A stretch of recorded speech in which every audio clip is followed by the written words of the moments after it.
Good Monday to you. I'm Lavender Essence, also Stephanie Mocha or Steph, and this is Real Talk 757. Today, we have an amazing guest with us who goes by the name of Divinity, and she is going to introduce herself. Greetings, everyone. My name is Divinity Divine, and I am the cultural curator behind the Sankofa Healing Experience. I am your commitment looks like accountability partner. I am your transitionalist that assists you in different aspects of your life between birth and transition into the next realm, as well as all the things in between. I'm also a community liaison over at Village Academy and Cultural Arts Center, and I'm excited to be able to speak to you all today. Thank you for being here. You said a lot in your introduction. We're going to go back into the transitionalist, but first, we're going to start with the Sankofa healing experience. What is that? Yeah, so Sankofa Healing Experience. Sankofa is a West African Adinkra symbol that is represented by a bird with an egg in its mouth looking backwards. And Sankofa means to go back and retain what is of the past and bring to the present. Um, so, what we do with the Sankofa Healing Experience, because in my humble opinion, we can't really, we've done all the things, right? We've done the food, we've done the dance, we've done the attire, we've done even the education. We've gone back and we read the books. But also, in my humble opinion, we really can't do what Sankofa means to do on that second part, which is to bring to the present, unless we really heal through a lot of the generational trauma that we've dealt with. So we create an experience. An experience is what it says is it more than one day, right? More than a couple of hours. A lot of times when we come to our different cultural experiences, it's just that one day, and you got to wait to the next year and then the next year. Or we create an opportunity for you to do this within 3 or 4 days over a weekend. We camp out.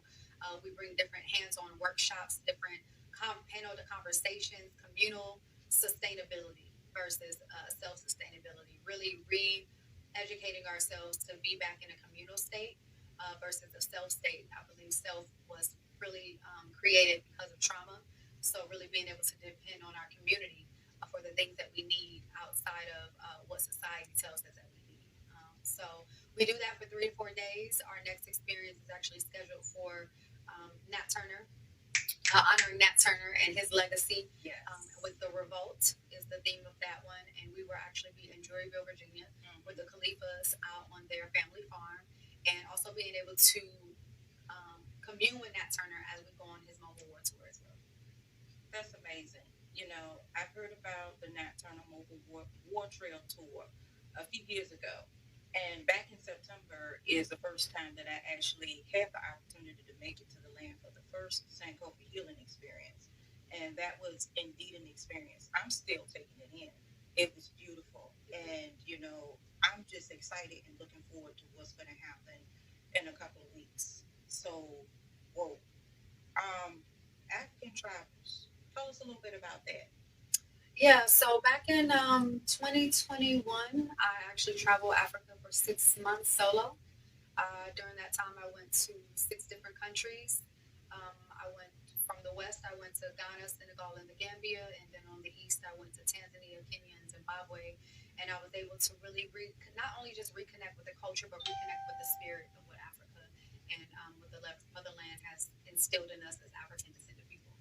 Is there something that you were able to take away from a country or each country that you visited while in the native land? I think as a whole, my biggest takeaway was the fact that there's a lot of unlearning to be done on both sides. Like a lot of times we talk about how we need to unlearn, how us as Africans born to America, KKK is what I call it, Mm-hmm. need to unlearn a lot of the stereotypes and a lot of the things that we've been taught in schools, and also though our what I call our distant relatives have that same unlearning to do. Not at the end of the day, it's no blame to either party because we've been fed so many lies, and also we do have a lot of unlearning to do. Yeah, the unlearning on both sides, the other side, because we're familiar with what transitioned with our ancestors here.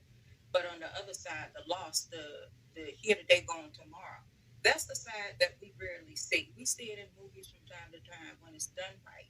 But that actual connection and healing, that communication, that unity, that unification, that's an intricate piece in healing. you know, it's a beautiful thing that you're making that connection and bringing awareness to it. Wow, wow. African travels, traveling back, traveling there. What was your process in preparing to go the first time that you went? My biggest process was first I really reconnected from a spiritual level, and really addressing a lot of trauma that was within myself. Uh-huh. I knew that spirit was preparing me for this Sankofa journey, because I was physically now doing what Sankofa says, which is to go back, right? So Oh, I knew that in order for me though to be the most productive and be able to get the most out of it is that I had to really focus on the healing of the generational courses within our life that we've had to deal with. And so I really did a lot of preparing from a spiritual space, from a connecting back to what are the things that have caused me trauma in my life, that would possibly affect the travel, affect my yes. ability to Ooh. be open to the different cultures, affect my ability to see our distant relatives as our relatives and not some foreign entity. So I started on a sacred woman journey, because sacred woman does talk about pitiful. It talks a lot about our African spirituality and our reconnection to Kemet. And so really doing that work through sacred woman, and then just like I said, being creating a space in my mind where I was preparing myself to be open, to be free, to be accepting of all of the different things that were about to happen. That's beautiful because it takes discipline to do that. You know what I'm saying? It's a whole process and preparation. I mean, it's a whole cultural exchange and possibly a hormonal change within yourself going from one climate, one environment to the next. Is there anything that, I don't know, you experienced when you first landed on the continent? Um, I experienced a lot of relief within my body. I believe that when I first touched down, because one of the first things that I did was I went to the water. Mm-hmm. Um, of course, I landed in the first country that I went to was Ghana, and so I landed in Accra. And the first place that I went to was the water because I needed to release all that was coming with me, all the trauma that my mother and her mother's mothers, that were birthed through me to me through them. So that was one of the first things I did was to be able to really release, and I think that the other part of it was really being able to accept that my life would never be the same after this journey. Mm.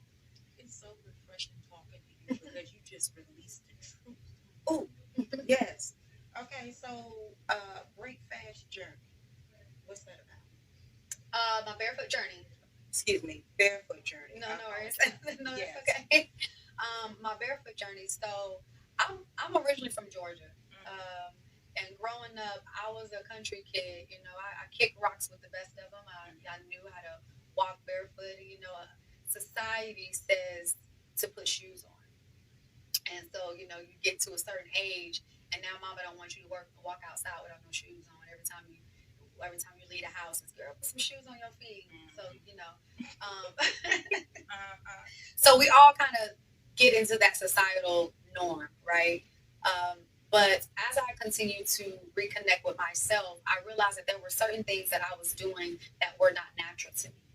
Um, you know, wearing certain clothes, that was no longer natural, that no longer felt natural to me. I felt like I was outside of my body.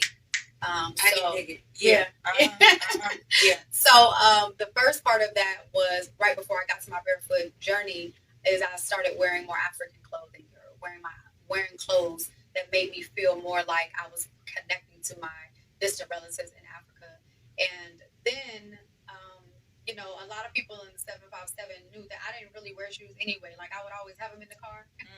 But I never really put them on until it was time to go into the store because, you know, I was driving barefoot.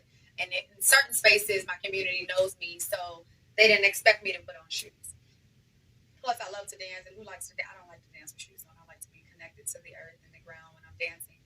And so when I went over to Africa, I was traveling and I was feeling a little bit out of the box, right? Because I was feeling like, especially Ghana at that particular time that I was there, I felt like, oh man, I feel like this is too much like America KKK. I was feeling too much connection to America KKK in the motherland that I was actually trying to remove myself Right. from. I get that. Uh-huh. And so I reached out to one of my sisters here, and she said, "Hey, connect with my brother, and I think you'll really like him. I think you'll like his energy." And she was like, "You know, I know you like to walk barefoot, and he's actually a barefooter. He's been walking barefoot for this many years." And I said, "Okay, well, connect me with him." And we were only together at this moment. We were only together maybe 20 minutes because I expected when she told me that he was barefoot, I expected very much like me. You know, we do it in the comfort of our own homes, in the comfort of the communities that know us well enough to not look at us crazy because we don't have shoes on. But when I connected with him in Ghana, at the time I was in Kumasi, and when I connected with him, when he picked me up, Kumasi is a concrete jungle.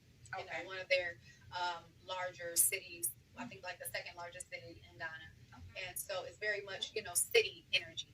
And so Uh-huh. I expected that because he was coming from the bush or the countryside, that he would then be putting shoes on because he was coming to the city. But when he connected with me in Kumasi, he did not have on any shoes. So I only had one question because I already knew at that point, everybody was kind of getting into the grounding or the earth thing. Yes. There's a word for the thing, right? Yes. Outside of just being barefoot.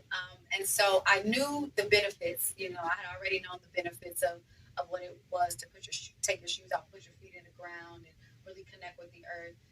I just wanted to know what it felt like for him to be doing it all the time. Because through trauma, I had come to a point where, I didn't want to be seen. I didn't want the eyes on me. And I knew that doing something different would do just that. And yes, So I asked him and I just said, what does it feel like, to be barefoot? And he was like, to do something that nobody else dares to do is an amazing experience. And so it's not to prove anything to anybody but yourself, and it's also to show yourself the power that you have within. And we were probably together for maybe 20 minutes at this point. And I was like, okay, yeah, I'm taking my shoes off. And this was February 26th of 2022. And I have not put my shoes back on since. I'm glad you double back to grounding when you're talking about taking your shoes off because some people know what it means, some people don't. And you went back into expressing why you walk with no shoes on. But, is there a little bit more that you can say about grounding, like the effects of grounding, walking with no shoes on, and stuff like that? Absolutely. There's major health benefits. I was a teenage mother. Um, I was a mother who had a child at a teenage age. I'm actually getting out of that stereotype too. But and I, did the epidural thing, and I had really bad back pains from that epidural. And this was when I was 15 years old. And when I stopped walking with shoes on, it changes your natural gait back. I mean, it changes your gait back to being natural, right? Shoes changes our gait. Heels change our gait. So it takes us back to walking at our natural gait, which then aligned my body more. And I haven't had back pains since then.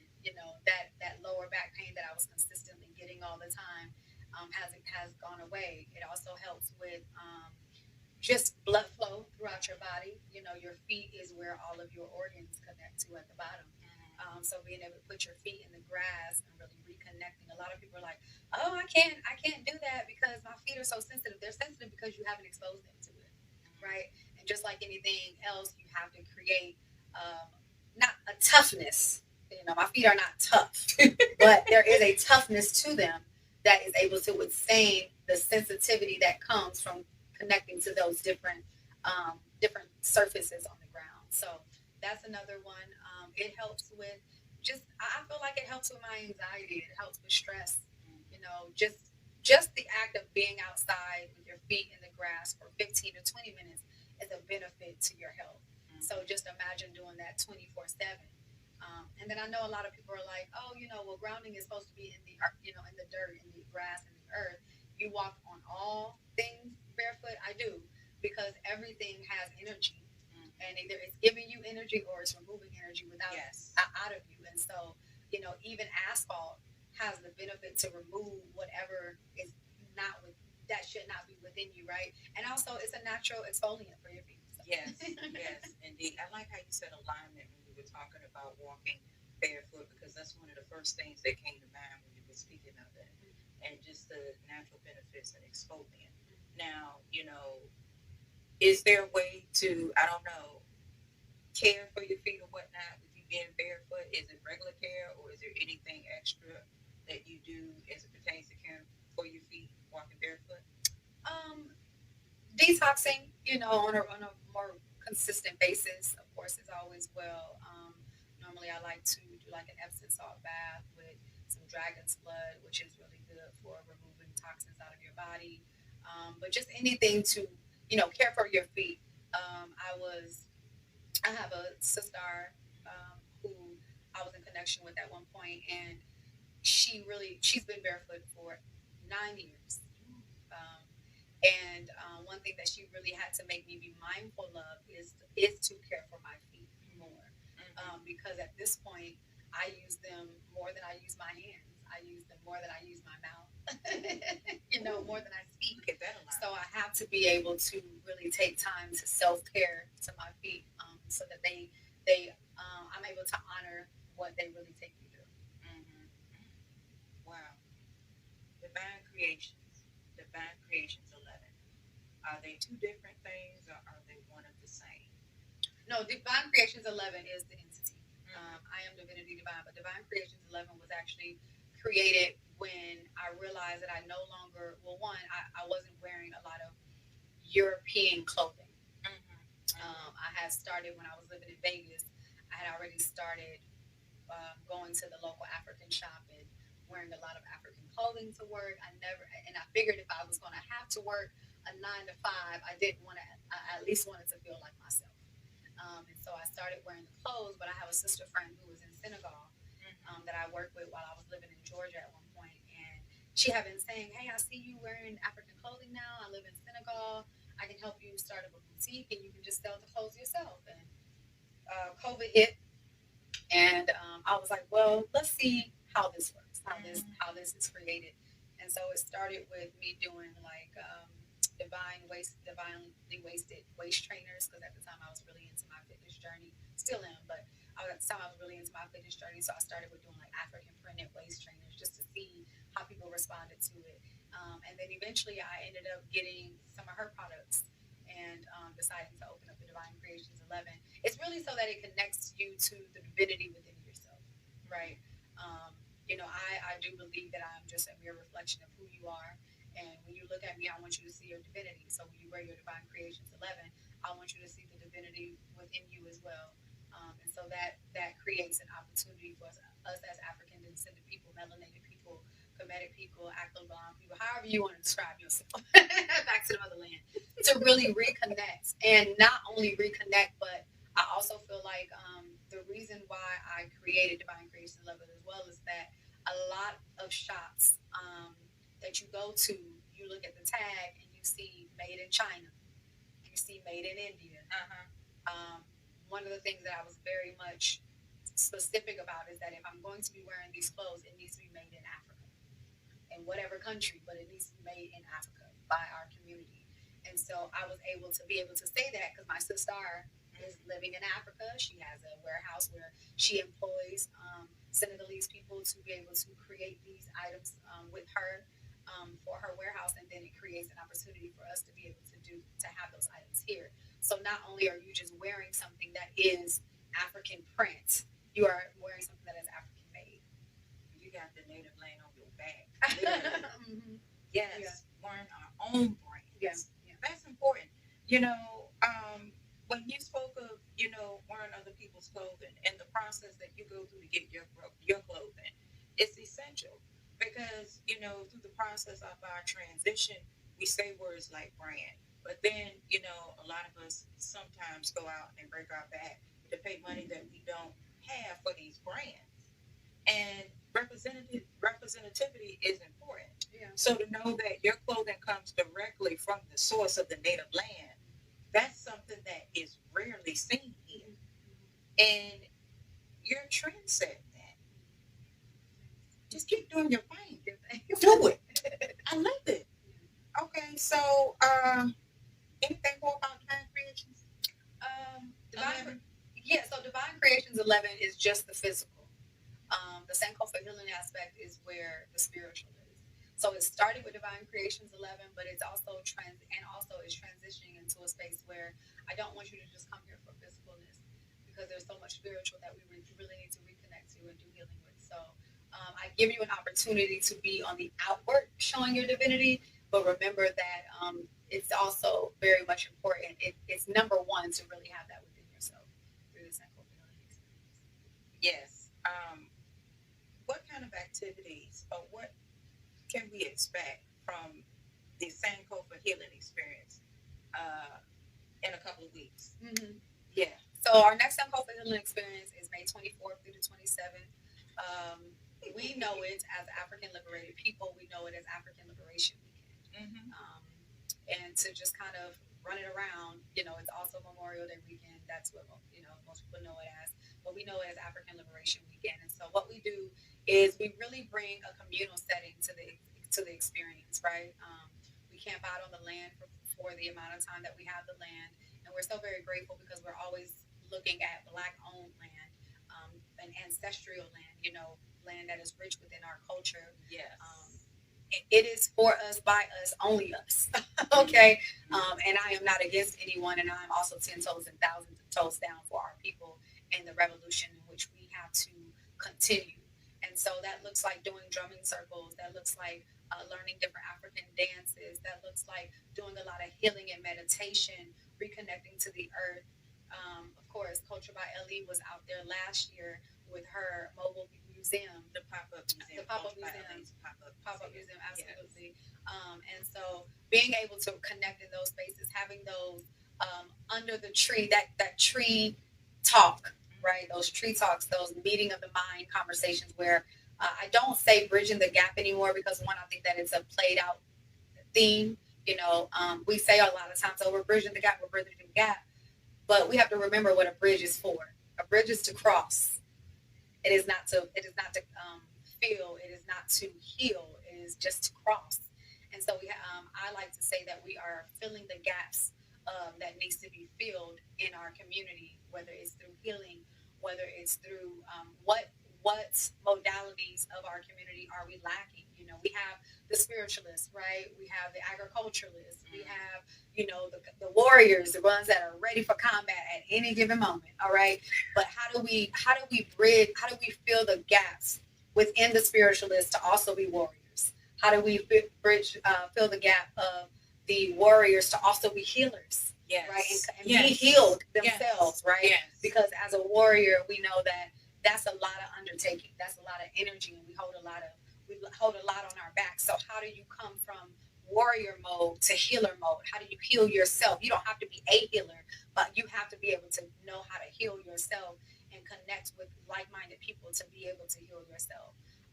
What else do? We also, like I said, reconnect back to the land. So we camp out, or we learn how to build things from the land. How do you live off grid, right? And everybody don't have to, and also recognizing that we are people of the land, right? And we've gotten very comfortable with the way in which colonization says comfort is.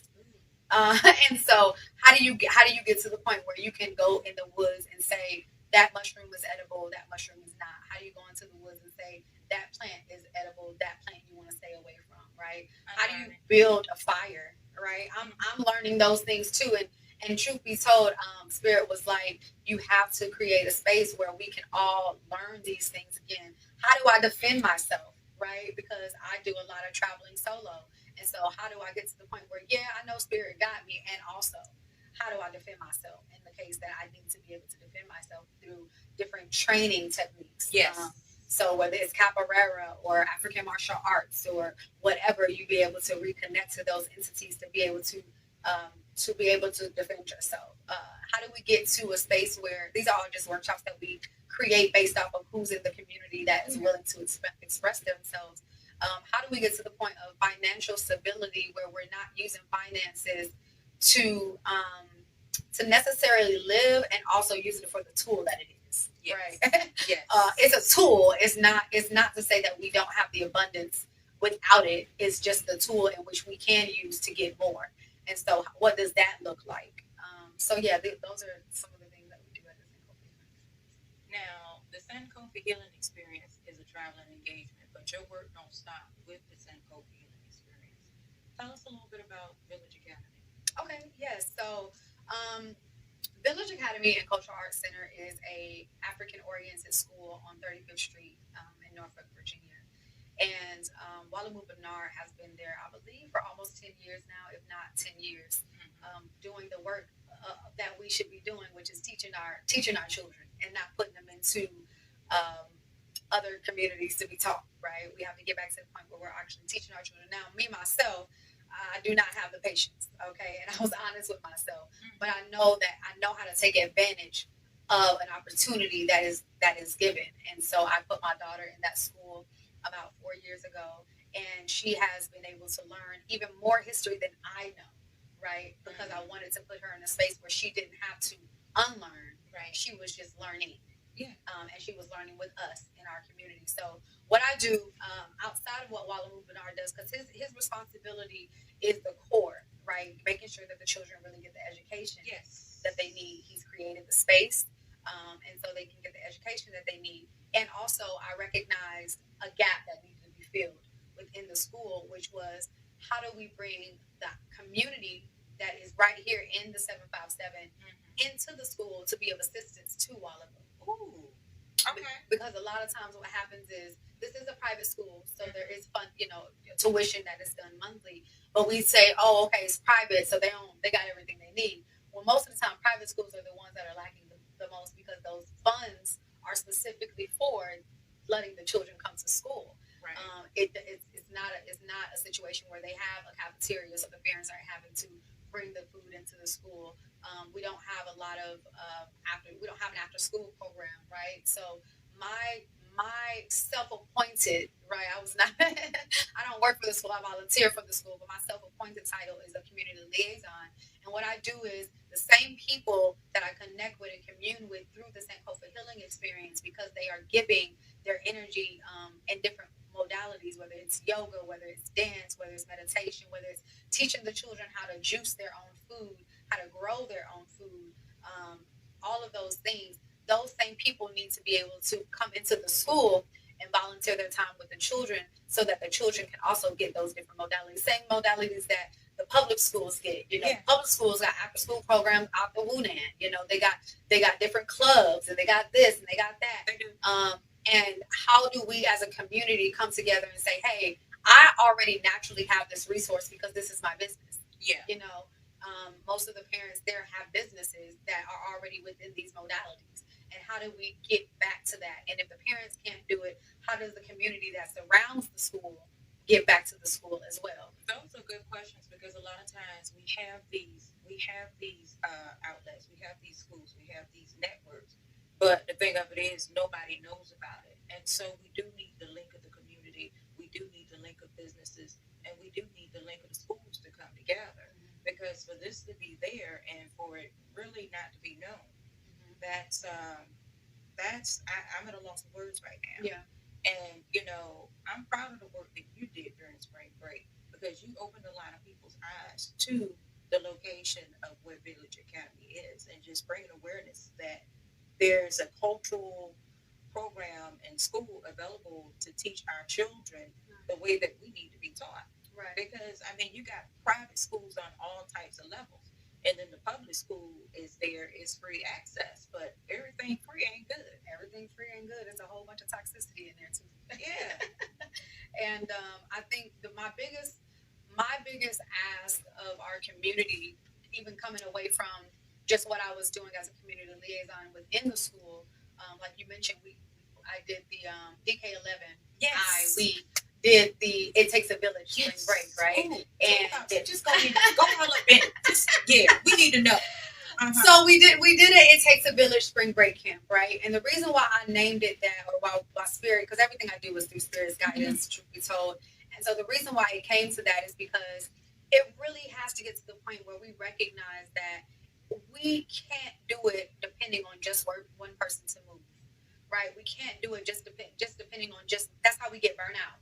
That's why we focus. That's why we're focusing specifically on healing, because so many of our community leaders, right, are burnt out, and they're burnt out because the community enjoys what they offer, but they are not offering their assistance to help it keep going. I love it when you talk. Just keep talking. Yes. And so for me, I really needed the when I wanted people to hear it, I wanted them to know that, hey, this is not just a spring break camp. This is it takes a village. If you are going to be putting your child in this or wanting to be a part, you know that it literally has to take all of us to do it, because I'm not going to be burned out. I can't. If I got to do the work that Spirit has told me to do, I cannot be burned out. And there's a lot of people that have said, hey, have come to me and said, hey, I want to do this. I want to do this. I like what you're doing. I want to do this. And I'm like, okay, here's a perfect opportunity for you to do it, for you to get your currency through energy. Yes. And volunteerism to the children, right? Because if they are our next generation and supposed to be passing the baton to them, how do they get the baton passed if they don't even have access to the information? And so it takes a village. How can my village, the people that have been at my experiences, the people that have asked me, hey, can I help? How can they now help? And I created a space where you could. I asked my community to come into the spaces. I have friends who are, hair people, drummers, dancers, Reiki practitioners, some people that just cook, some people that just volunteer their time and are just good with the children. Hey, do you want to actually do this with us? Because I will do everything, but I will not do it by myself. Yes. And you know what I hear? And it takes a village fishing. Yeah. You can either fish or teach how to fish. And it takes a village. It's teaching not only our youth, because it's reciprocal. As you said, you're learning more history from your daughter being at Village Academy than you knew, because she's taking that in as a vessel. And she's learning how to fish. And when she's out there with that and reeling it in, you getting it too. Absolutely. And so that's why it takes a village. Yeah. It feeds everyone. It feeds everyone. And even so, to the point of even showing the children how we have to, it's a cycle, right? So shout out to Ray. He's a unsheltered man who is in Norfolk a lot on 35th Street. And Ray saw what we were doing, and every now and again he would peek his head in. And the first day the children were kind of like, oh, what's going on? And I'm like, no, this is of someone who needs help. He wants something to eat. He wants something to drink. It takes a village. It takes a village, even to our elders. It takes a village for us to be able to help everyone. And we have to really get to the mindset that even when we don't understand what's happening on a personal level for somebody, right, that we have to still figure out how we can come around them and say, I got you. Yes. And see, right, that comes with being burnt out, because a lot of people who take on the responsibility of doing everything, they have the heart to do it. They end up taking it on by themselves. They end up getting burnt out, and they end up caring less. We have to get back to the point of caring. We have to keep our eyes open, because all intentions are not good intentions. But when you have someone that's genuine, you recognize the energy and the frequency. And back to the currency of energy, that's what it is, because we know that the paper dollar really has no value. It's a note in exchange for the energy that you're bartering. And so, there are other things that take place of that piece of paper that we exchange. They're called contracts. And, that pretty much says we can do this in exchange for this or that, however it's written out. But we have to get back to the element of caring for ourselves and caring for each other, because we have to be able to pour from our overflow. A lot of times, I can speak personally. I run on a quarter of tank. I run on less than a quarter of tank, because I genuinely just care for people. I love to see people evolve. I love to see people get to where they're going. I have to make sure that I got gas in my tank to get me to where I'm going to go to. So, wow. Anything else about Village Academy? Volunteer, y'all. Just volunteer. I mean, we're always there. They actually have been blessed to be able to. We're going to be moving still on 35th Street, but they were going to be getting a new location finally, and we need volunteers. I can reach out to all that I know, but that's only all that I know. Right. They are always there, and they are always looking for people to just come in and help for the day. Yeah, volunteer if you can. Bring your resources if you can, and really feed back into the children because they need it. They deserve it. Mm. Nomad land. What's that about? So I'm a nomad. I thoroughly enjoy. I thoroughly enjoy moving around. I think that we have gotten, as a community, we have gotten so comfortable and complacent in just being still. And there is healing and growth in stillness, and also duality does exist, and we got to be able to move with it. And so I've gotten to the point where I'm very much a nomad. I'm very much like, at the moment I don't have a vehicle anymore, and also I do kind of working on it. But living in my car, being able to be okay with the life of what does it look like to just enjoy life and live off of the resources of the earth. It's not for everyone, and also we are all capable, right? Just because it's not for you, don't mean you're not capable of doing it. That's where the unlearning comes into place. Yeah. Yeah. So I've been doing that. I've been living out of my car since June of last year. Um, and it's been a growing experience. And even in my new current nomadic position, where I do not have a car home, because my home is always within my heart, that's even a different aspect of nomading. So I'm excited for that new journey as well. I appreciate how you just operate in your transparency, because when you open up and speak, you just unlock a lot of things. You just unlock a lot of what people are experiencing. A journey is a process, and it's not easy. We can have it mapped out in our head of how it's going to be, what it's going to look like, what we're going to do, but things change all the time, and we have to be adaptable. And so, for someone just thinking about going through a process of change, or that may be in the middle of a journey and they're suffering with a loss, whether it's a loss of a car, a loss of a home, a loss of electricity, just knowing and seeing somebody as beautiful and as strong as you. And strong is something that we have to be sometimes. It's just what we are. But just seeing somebody such as yourself open up and say that, it's like, damn, for real. And it's like, it gives motivation to keep going.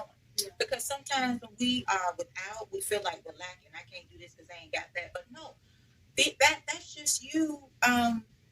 That's just you, not necessarily walking on a crutch, but you're walking on your faith. You're walking in your faith. Yeah, yeah, When you continue to go in spite of, yeah, because we're gonna have losses. yeah. But those losses are lessons. Mm-hmm. They're not things that we're never gonna have again. And some of those things we weren't supposed to have in the first place. Yeah, yeah. So you make a journey worthwhile, and you walk it well. Ooh. It's definitely not easy. And I know that most people don't even know the journey in which I've been on with living in my car. There's a lot of assumptions that can be made based off of what somebody presents from the face of who they are. But realizing that, I walk in my knowing. I don't walk in anything else other than that. I walk in the knowing that I'm protected. I walk in the knowing that my ancestors guide me. I walk in the knowing that even if it don't look like it today, I'm gonna be okay tomorrow. Whatever I need is always within me, and also the resources around me. Right? I walk in the knowing that the people that really see me see me. And if you don't see me, then catch up when you do. I'll wait for the light to catch your eyes. And so yeah, I just have to walk in the knowing that I'm okay. Confidence is not always. I know I've heard this a lot. I know earlier we were kind of talking about it too. And people say all the time, "You're so confident." I'm not really as confident as you think I am. Right? I'm still working on that. My confidence is in my knowing. It's not within this vessel. It's not within the doubts in which I have doubts too. I have those thoughts that come up, but because I know that, just like the old Christian, song says, he won't put more than on me than I can bear. I know that my spirit ancestors have taken way more than this little uncomfortability right here. So I sit in the fact of knowing that if they could be with so much less than what we have right now, and they could be great, then why can't I too? Really? So that's where my knowing is. It's not really confidence. It's just knowing. Yeah. You know what? Commitment looks like what? Yeah, commitment looks like it looks like whatever you decide your commitment back to yourself is. what does it look like to be back self-loving, self-caring, self transforming? You know, how do you heal yourself? You know, what does your self need? And a lot of times people feel like, oh, you're being selfish because you're focused on yourself. But that's, at this point, we have to be. We have to turn around how we use words in negative context and realize that a lot of these negative context words are really positive things that we can transmute and use differently. And so, yes, I'm being selfish right now because my commitment looks like I got to be committed to myself so that you can, once again, get the overflow. If I don't have what I need, then how dare I continue to try to give you something that you need? How dare you continue to have your hand out expecting me to do anything or be able to be anyone that you thought I was supposed to be, because I haven't even been that to myself. So I really challenge, and myself, my commitment looks like as your accountability partner, right? Because this is a group effort. We doing this together. I am not your coach. I am your partner. And how do we do it together? Because I'm trying to commit to myself too again too. Yes. So now we just commit together. You got your commitment, whatever that commitment looks like. I got my commitment, and whatever that commitment looks like. And so for me, that first started off with just getting back into my fitness. You know, as a young girl in high school, I took junior ROTC. Baby Sergeant had us running and working out and all those things. And and I realized that that was when I was at my best. Yeah. Right? Mentally, emotionally. That's how I got through high school. That's how I was able to raise my son at 15 through high school and still graduate on time, because I learned what discipline looks like. A lot of us focus on motivation. I ain't really motivated. I don't know. I ain't really got the motivation. You ain't got the motivation because she is fleeting. She do not stick around. Says she come in and out. She real funky acting. Okay, if you in the zodiac sign, she real airy. All right, but okay, she be just floating around here like, yeah, today I'll come here. Tomorrow, no, thank you. But what commitment really looks like is commitment looks like discipline. It looks like focus, so that you can receive your discipline. That is to me, in my opinion, that is the equation. Are you focused?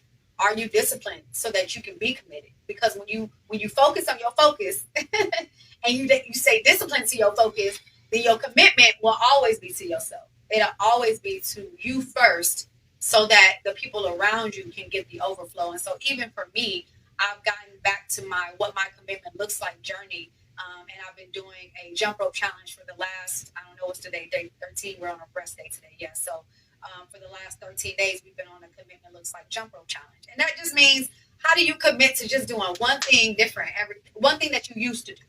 You know, something that made you happy, something that gave you care and self-love, something that made you feel good about yourself. And to me, like I said, it always starts with fitness.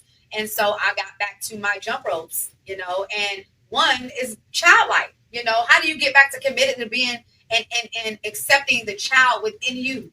Because a lot of us lose out on her, right? And so, and a lot of us have not healed her.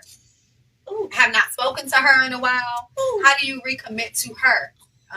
And so I started with jump ropes, and not only did it help me with my fitness, and it also reminded me to be playful, remind me to be loving to my younger self, be okay with being free in myself, within myself, and recommitting to myself that I'm going to love me better, and whatever that looks like. You just dropped something, because the seed isn't planted from the father, and the mother nurtures the seed in the womb.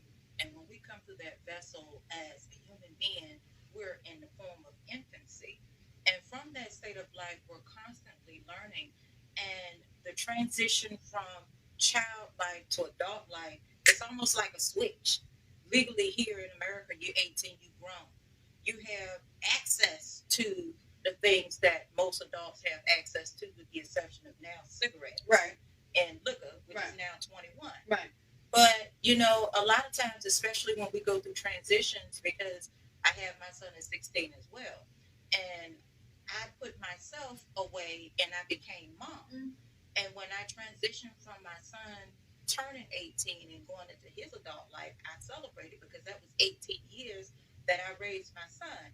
But at the same time, there's a lot of transitions that we go through, even with, becoming an empty nester, or your children getting grown and you transitioning into the life that you choose to live. You know, whether it's working all the time, traveling, you know, pursuing some of your goals that you had before children. Um, Life is all about that. So, transitionalist, what is that for you? Uh, I use that term because I don't like the term birth worker for myself, not just in general, but just for myself, Mm-hmm. because I don't just deal with birth. Mm-hmm. I don't like the term, a death doula. A death doula, because one, if you look it up, doula really means slave. I'm gonna let y'all, look that up later. But and death is not the only transitions that happen in your life. Yes. Like you mentioned, we may go from being a stay-at-home mom to working back in the corporate field, or becoming a mompreneur or an entrepreneur for our dads, or we may go from, one job to the next, and now we're trying to figure out, okay, how does this align with my purpose and my passions? Or we go from working a 9 to 5 to saying, I don't want to do that no more. I want to finally work in something that I'm passionate about, right? And so all of those things are transitional spaces. And how do we navigate it without being hard on ourselves? Yes. Without feeling like we're not doing enough, right? Because for me, I know the biggest part for me was, and I come from a very strong mother. I give my hats off to her, okay? And she gave me the tenacity and the persistence that I have. And also, I recognize that a lot of times, because she never allowed herself to transition into another space, right? That would give her more opportunity to be fulfilled from a passionate space. She got stuck there. And then we get to a space where we're unhappy with our life. That whole, well, I don't like my job, but I got to do it. Yeah, no, I don't subscribe. I'm not interested. Because we should enjoy whatever we're doing. It don't have to necessarily be your full blown purpose and passion and principles of your whole life, but you should at least enjoy it. Yes. It's not that normalizing. Yeah, I'm working because I just gotta work. Yeah, I'm not doing that. I just don't subscribe, and not everybody is going to be okay with saying that. And standing 10 toes down on that. I know that there are a lot of capabilities that I do have. Yes, but I do not have the capacity for those same capabilities. And I think that a lot of times, if we get to a space, so as a transitionalist, I help you get to a space where acknowledge your capabilities as your strengths, right? And the things that you are great at. And yes, you can use those. And also recognize what your capacity is in this moment, right? What is your true capacity right now? Yes, I could be on somebody's computer and helping somebody reprogram, and also I know that I will be miserable doing that. So do I really want to take my brain through that every day? Do I really want to have to talk myself into going to this 9 to 5? Do I really want to talk myself, even if it's not a 9 to 5, right? Because I get, it's a lot of remote jobs out there. I don't want to be sitting at no computer for 24/7 for however many hours, right? And that's another thing too, because it's like we have to think about what it is that we want to do. There are jobs there, but just because it's a job, I don't want to be on a clock waiting until it's time to get off, because that's draining. That's exhausting. Yeah, and then I'm using more work, more energy, trying to get myself to do the thing versus just figuring out how I can do the thing that I'm passionate about. And I know that a lot of times in those spaces, when you're in that transitional space, it's hard because you have so many people in your ear talking about, well, girl, you can do this. Well, girl, no, you can do that. Well, all you got to do is this. Well, what about, one of my brothers, he hit me up, and I was saying how at that moment, at one moment, I was having a really down moment, and I was just like, I'm not okay, because I'm realizing that my life in these last 3 weeks, my Earth Rise was on the 25th, and I went through a big transition of going into 35. And happy belated. Give thanks. It ain't never late, sis. It ain't never late. We celebrate ourselves every day, right? Every day. And so, and he was like, well, what about, what about you just applying to Section 8? That ain't my thing. I don't want to be in those systems. I'm not downplaying it for nobody, but that's not who I am. Exactly. I don't want to feel like I'm tethered to anything other than my own divine purpose and my own divine passion, right? Gotcha. And so, you're going to have a lot of people that got a lot of suggestions, because there's a lot of things out there that you can be doing. But when you get into a space of transition and you decide that this is the transition I'm in, and I just want to navigate the transition, I'm not looking for an out. Yes. I'm just looking to navigate it so that I don't lose my mind. Then that's where I come in at, so that I can help you not lose your mind while you do it. So Find your footing again. yeah, no doubt. And speaking on coming into place and assistance, how can a listening audience get in touch with you? Absolutely. Yeah. So you can email me at sankofahealingexperience@gmail.com. All spelled out how it is, Sankofa, Sankofa, healing experience @gmail.com. You can also find me on Instagram at divinity_divine11, just the number 11.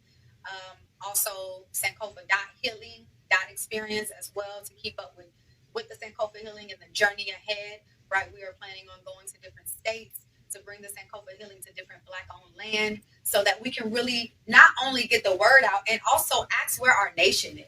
Right, we're not building tribes; we building nations. Right, tribe is not even our word; is they word again. So we're building our nation. We're looking for people who are of like mind, who say, "Yeah, I want to be a part of that, and I want you to come to my city, and I have the community that is ready for this type of communal gathering." And then also call me 678-662-6418. Let's have a conversation. She just dropped the digits. Hi. You know what? I'm always in amazement when I speak with you because you are just, my eyes are about to start watering because you're just that. And I'm so glad that you came on today. And anytime you're ready to come back, hey, it is what it is. You are always more than welcome. Thanks. I appreciate that. Anything else you want to say?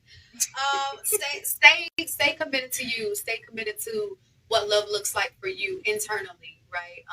Remember that success is an internal success, not an outward success. The things that we really put our minds to that we consider successful a lot of times aren't, because if you are not healthy within yourself and you're not healing and doing the work within yourself, then you're not successful anyway. You're just creating opportunities to say, I got a piece of paper or I can do this thing. So really stay committed to yourself and focus on the divinity within you. What makes you connect to the God in you and not outside? Yes. This is Real Talk 757. Thank you for watching. Let us know where you're watching from. We'll be back again soon. Real Talk 757. We out. Ashe.